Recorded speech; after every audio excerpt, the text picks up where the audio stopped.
wish I spent more time practicing these last acts now.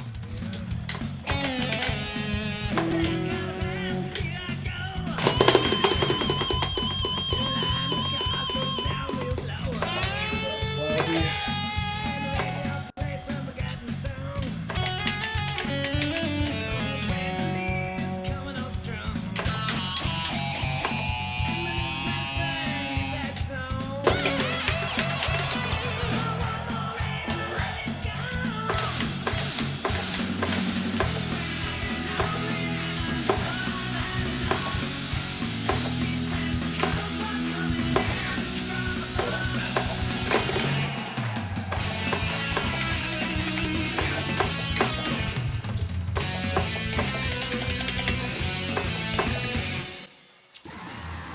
Well, at least I didn't drop any ticks on the fourth act back end.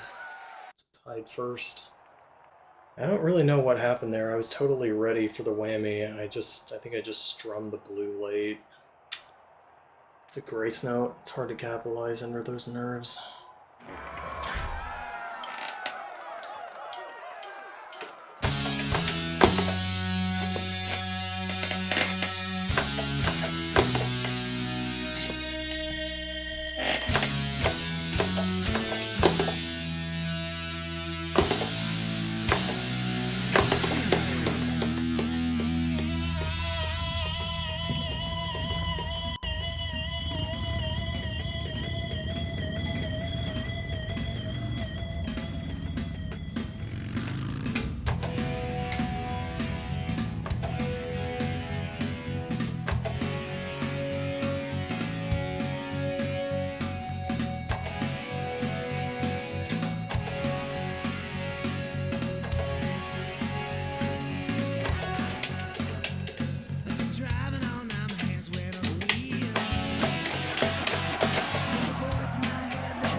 Let's fucking go! Man, only one choke past Act 3. That is fucking awesome. That Act 4, holy shit, I can't believe I executed that well on it. The whammy was at least pretty good, and the front end was fucking nuts for that kind of pressure. The back end was just good enough. I'm also just so relieved I didn't drop any ticks on that back end.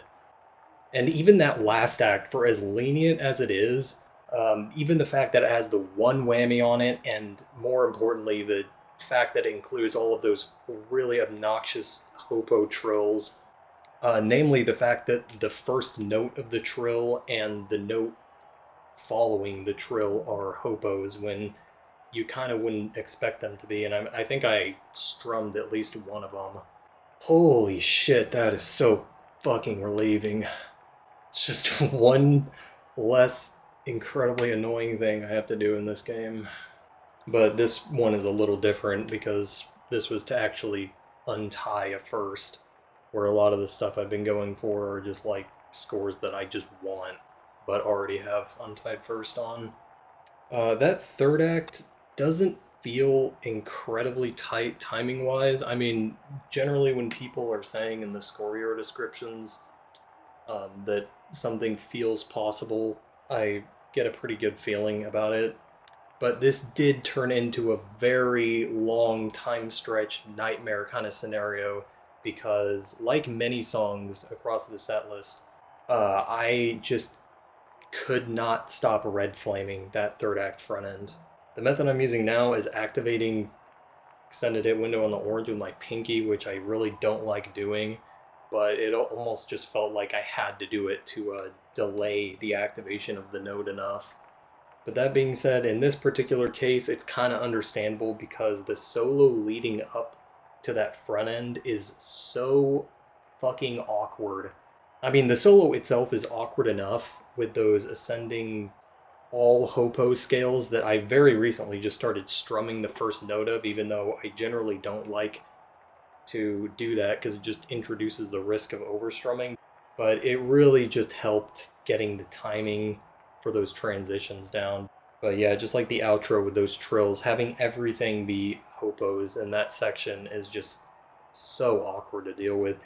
I'm not sure where I heard this. It might have been in a Moose video description, but I remember hearing that whether a note becomes a hopo on this engine is determined by like an arbitrary value they just set by like how far the notes are spaced apart, which would make sense because there's very little forced sections on this engine that include a lot of fast chaotic notes.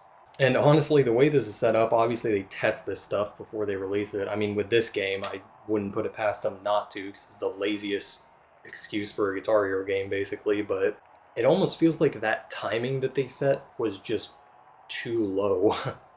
But anyway, just an aside for these awkward sections. I was just discussing the build-up into that third act upper bound. But yeah, it always seemed pretty reasonably within reach, which is kind of surprising because I did TAS this song out, and this third act was only a 3-frame window and includes a whammy, and I almost never missed on that whammy, which leads me to believe that I wasn't optimizing it particularly well. I think the only reason why the timing seemed so relatively lenient for its frame data was the fact that I was always red flaming it, so I was pushing it to its absolute limit on the front end every time. So maybe that ended up being a slight blessing in disguise, silver lining kind of thing. But yeah, that was just such an annoying act because of the solo leading into it mainly. And on that last act, it was, I believe, 2 frames away from getting in the red on the back end, so nothing else to do there. As for what's left, I'm not sure if there are any ticks on the first act. I never got any, but there probably is at least a couple on Act 4. But that being said, if I didn't get any on this run, I mean, sure, the whammy could have been a little bit better, but yeah, I really don't know about that. If this score was already on the leaderboard, I doubt I would try to beat it. But there was kind of an interesting dynamic there to where if I missed the third act, by not red flaming the front end, which was just minus 200, even if I got the upper bound back end, I could still fish for a crazy fourth act and maybe get first by a tick. But thankfully I didn't have to resort to that. It's kind of funny. There's a couple days after Alex has 64 posted a tied first. It says in before evil apple. So I guess that's going to be a little bit of an awkward description going forward for him. But that's what you get for not posting proof on your scores, man. It's karma. I mean, I don't really care here because it's a tied first, but come on, man. At least snap that pick.